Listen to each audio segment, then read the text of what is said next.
Hey Bible lovers, I'm Tim Nichols, and I'm here to bring you a bit of a different type of Nichols Word today. I am here with the head translator of the MEV, Jim Linzey, and we're going to be talking about all things MEV. I'm really excited for this moment, and we actually had opportunity to do this in person because you wound up on Fort Knox. This was actually scheduled to be a Zoom meeting online, so y'all, he's right here in my office. That's pretty wild.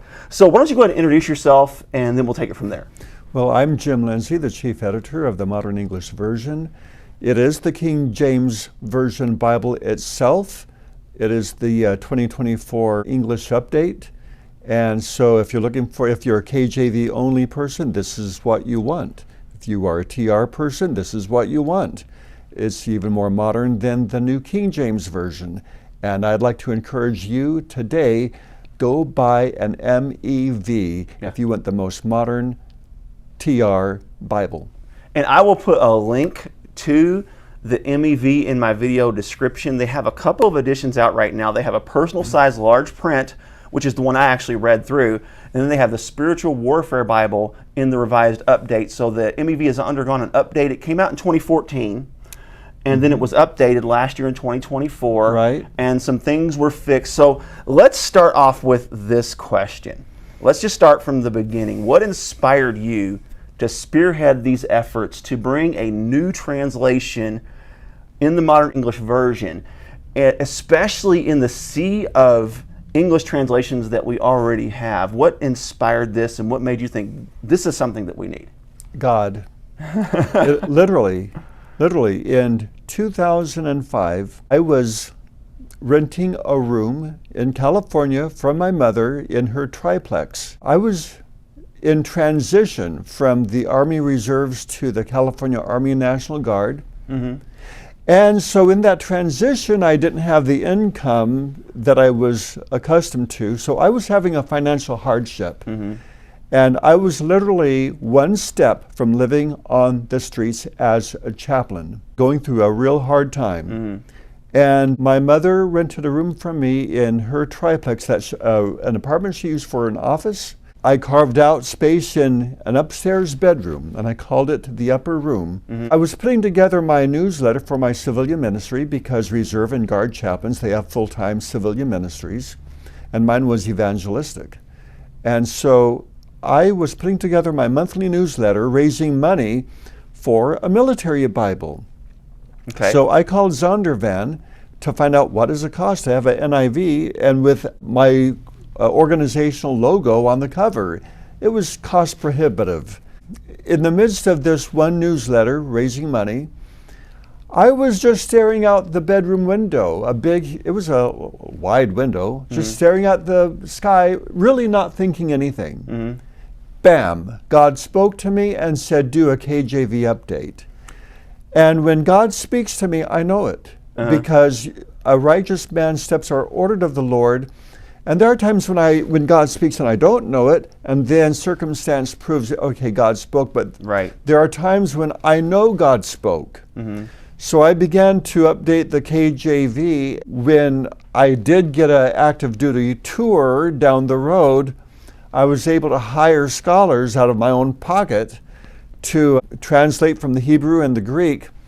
But God said do it, and I began to do that on my own until I could afford scholars to come on board with me. Okay, so it started off as a personal project. Exactly. But I was doing it for the military to donate them to the troops.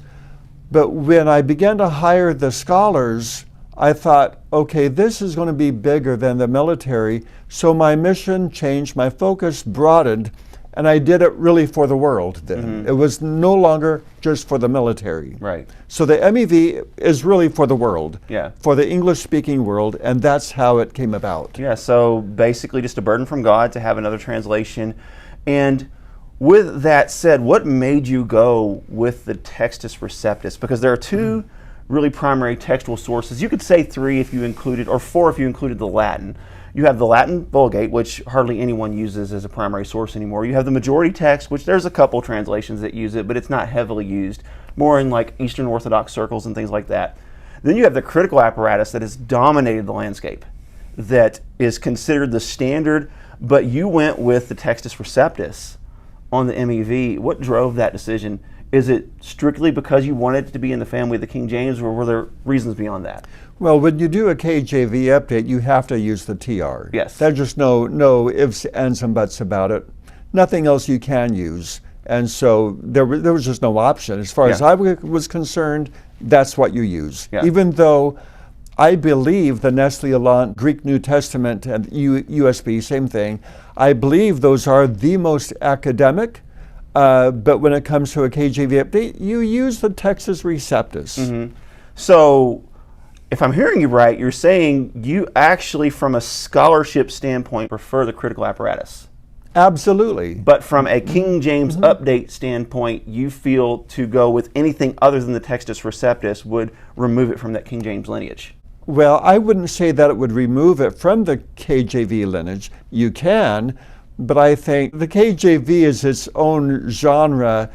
You got to stay with that. I think just by tradition. Yeah. I thought, no, you got to do respect to the KJV and to those translators. Right. And I would not do anything else. Okay, so it's largely out of respect to the original process, to the original translators. Right. But I do believe that there are errors in the King James Version that with the TR you can correct and make it more accurate as far as the TR is concerned.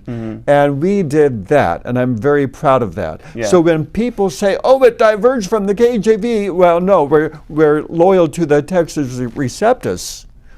And that's what we did. And there are places where the KJV used the Latin. Yes. And we would not do that because we were Textus Receptus only with the MEV. Yeah, and I think that's an unknown quality of the King James Version that many King James onlyists aren't even aware of. Exactly. Is that they actually leaned on the Vulgate. For example, Lucifer.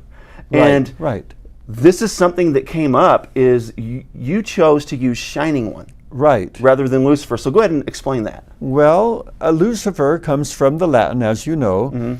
And what Jerome did was he capitalized Lucifer. He made a proper noun out of Lucifer when it's not a proper noun, it's a noun. So he made an error, and therefore in the King James Version, it's capitalized like a proper noun. We went with the proper translation, and that is Shining Ones. I think other translations use Morning Star.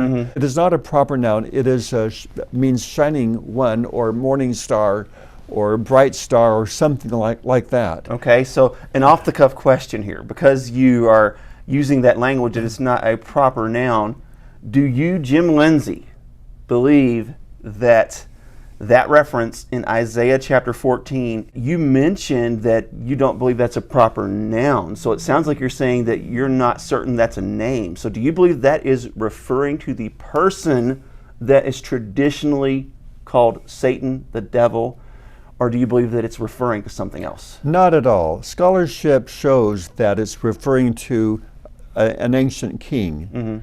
It is not referring to Satan at all. It is not a proper noun. It does not refer to who we call Satan, which in the Old Testament is not even a name either. The word Satan becomes a name in the New Testament. And we'll get to that in a minute too. Okay. Yeah. But no, I do not believe that Lucifer is a proper noun. It is a noun from the Latin, which Jerome capitalized, and therefore the KJV translators capitalized, and that is one of the errors it made. It means day star, shining ones. I think some go with morning star. And I think what is interesting is that the Greek equivalent in Revelation actually refers to Jesus Christ, the same word. And so no, in Isaiah it does not refer to Satan. Right, the bright and the morning star. Right. Referencing Jesus. Right. So there are a lot of people that will interpret that it's pointing to a king or a prince, and a lot of times that king or that prince is being driven by an evil spirit.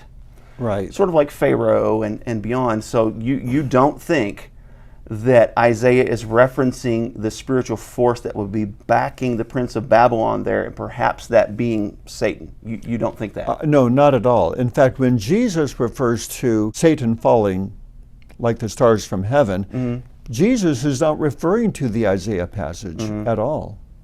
I think it's a metaphor. Yeah. So do you think it's incorrect to interpret Isaiah 14, that text, as to referring to the fall of Satan? Yes. Wow. Okay, that is a hot take right there, you all. That's something I didn't see coming in this. So I think we need to go ahead and segue into this segment in Job chapter 1, where Hasatan, which is literally the Satan, has been traditionally taken to mean that same person in the Old Testament as Lucifer, the shining one, the day star, or whatever. So this gives me some insight on why you probably chose to go with the adversary there. Now, you capitalized the word adversary there. So tell me about that. Is this referring to the actual Satan in a New Testament sense, or is this someone or something else? Now, we're talking about specifically in Job chapter 1, when the sons of God go to visit and Hasatan, Satan, goes with them to present himself to bring accusation against Job. What do you think is going on right there? Well, here it's referring to the evil one, whom we call Satan. So same guy. Right. Okay, gotcha. So therefore, the translator, Leroy Martin, translated it with the capital A for adversary because he believes it's referring to the evil one, whom we call Satan. And I do support that. So that's a proper name. I don't think that adversary here is a proper noun, but it's capitalized because it's referring to the evil one. I don't believe Ha-Satan is a proper noun. Right, because adversary, the first use of Satan in the Old Testament goes all the way back to the book of Numbers, when Balaam and the donkey, and it says that the Lord stood as a Satan against him, an adversary against him. So that word doesn't always mean the evil one, but you believe, and I think context would agree, that that's certainly what it's dealing with here. In this context, yes. But the word Ha-Satan, the Satan, is not referring to the evil one per se, but in this context it is. So A for adversary is capitalized. Right.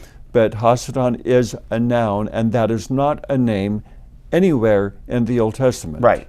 So it's just describing an attribute of this figure, which happens to be Satan. But in the New Testament, Satan is used as a proper noun, referring to the evil one. So it's capitalized there in the New Testament. Okay, that is fascinating information. That definitely went a direction I didn't expect.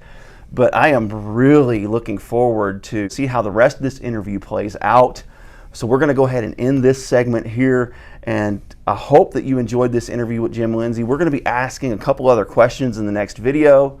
Anyhow, God bless you. Keep calm. Jesus on.